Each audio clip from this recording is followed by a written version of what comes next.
Nimet, nimet, leke vel mulk ve mülk. Ama diğer insanlara da bunu yasaklıyorlar. Siz kimyasal başlısınız. Peki, bunun sebebi biraz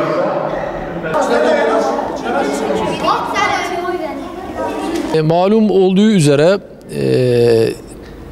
ilk Kur'an'ın emri oku. Dinimiz hakikaten ilme, okumaya son derece ehemmiyet verir. Resulullah Efendimiz sallallahu aleyhi ve sellem de bir hadis-i şeriflerinde hayrukum men teallemel Kur'ane ve allemehu, yani sizin en hayırlınız Kur'an'ı öğrenen ve öğretendir buyuruyor Peygamber Efendimiz sallallahu aleyhi ve sellem. Bu itibarla her sene malum olduğu üzere eğitim öğretimin tatile girmesiyle beraber Diyanet İşleri Başkanlığımız tarafından yaz Kur'an kurslarında çocuklarımıza Kur'an eğitimi verilir. Bu sene de inşallah 1 Temmuz itibariyle yaz Kur'an kurslarımız başlıyor. 1 Temmuz 16 Ağustos tarihleri arasında yaklaşık 7 hafta yaz Kur'an kurslarımız devam edecek. Adıyaman'ımızda da inşallah camilerimizde, Kur'an kurslarımızda yaz Kur'an kursları eğitimi verilecek.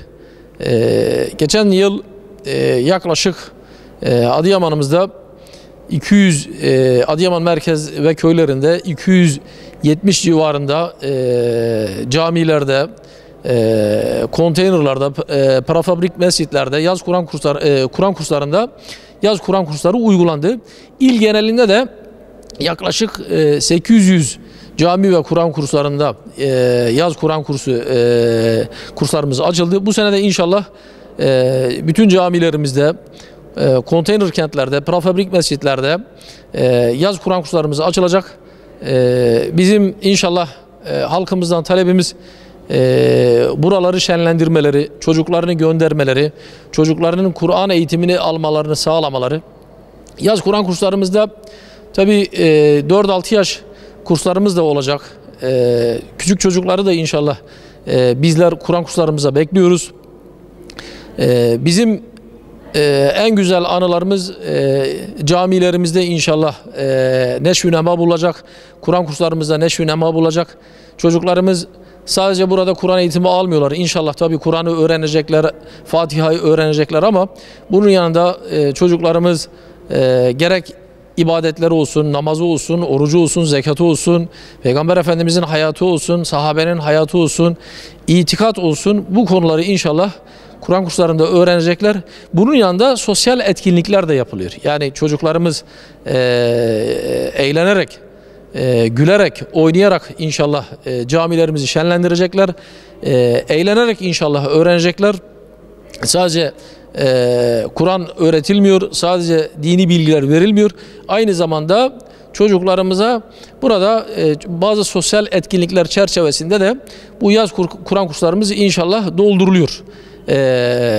Tabii bizim halkımızdan talebimiz büyüklerimizin, dedelerin, babaların inşallah çocuklarının, annelerin, nenelerin ellerinden tutup camiye, Kur'an kurslarına gelmeleri.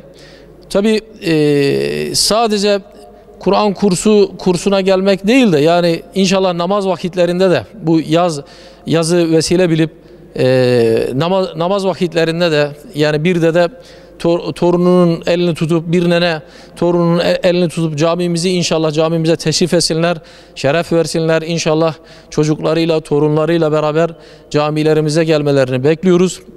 Bunun yanında tabi yaz Kur'an kurslarımızda, gerek camilerimizde gerek kurslarımızda çocuklarımıza hocalarımızın marifetiyle yine bazı ikramlar yapılıyor.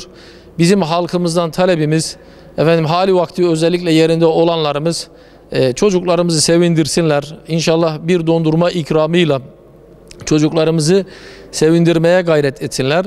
İnşallah böyle yapılırsa yarınlarımız olan çocuklarımız inşallah hem ailesine hem kendisine hem bir toplumun tamamına faydalı bir birey olacaktır.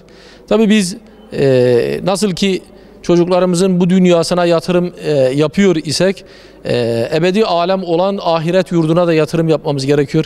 Aslında Kur'an eğitimi hem bu dünyaya yatırımdır hem ahirete yatırımdır.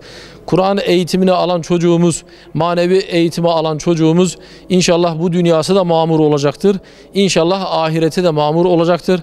Bu itibarla bizim halkımızdan talebimiz çocuklarımızı muhakkak bu camilere yönlendirmeleri, Kur'an kurslarına yönlendirmeleri. Şu an kayıtlarımız devam ediyor.